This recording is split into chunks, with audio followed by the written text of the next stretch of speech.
চোখের সামনে তুই আমার পোলার গায়ে আখের ছোবড়া ফালাস।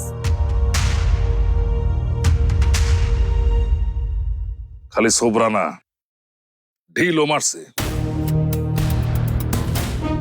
কত বড় আসপর্ধা! কেমনে বুঝলেন আমি ঢিলাইছি? কই হাতে আমার ময়লা আছে? তাহলে কাটা ভূতে ঢিলাইছে? ভূতে না, ওই জিন হইবার পারে।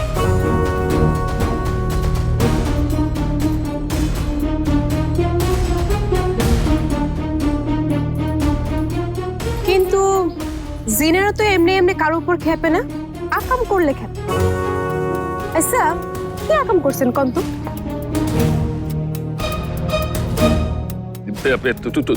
তুই কি করতে চাস? হ্যাঁ, তুই চিনস না আমারে? চিনি বইলেই তো আইসি চাচা, আপনার এই পোলা আমগো বাড়িতে ঢিল ছুটছে, কিচ্ছু কই নেই।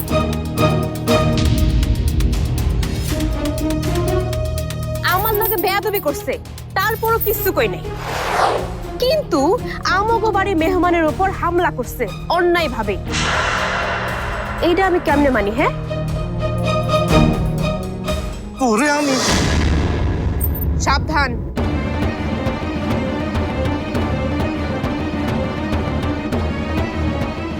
হাত কিন্তু এমনিতেই ভাঙা, আরেকটা বাড়ি দিলে না হাত খুইলা পড়বে।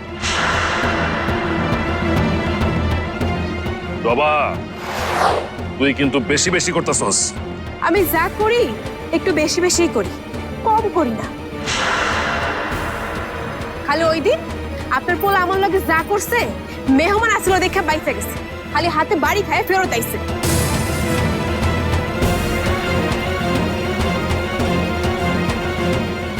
ও এই কাহিনী, হাতে বাড়ি তাহলে তুমি দিছিলা? আরে না না, মেহমান দিছে। বউ মানুষ তো অনেক নরম, তাই আসতে বাড়ি পড়ছে।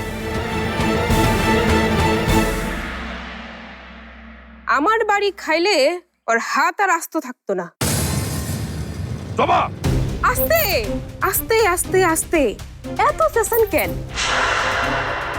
এই বয়সে এত চেঁচানি ঠিক না। আমার দেখতেছেন না,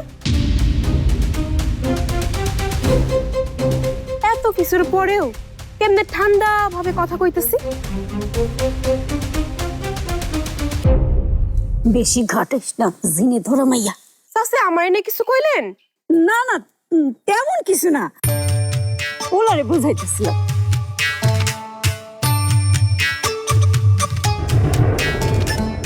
বুঝান ভালো করে, আপনার পোলাডারে বুঝান। মানুষ তো ভুল করে, সেও করছে। আমি না হয় মাফ করে দিলাম, কিন্তু সিনেরা কি মাফ করবো?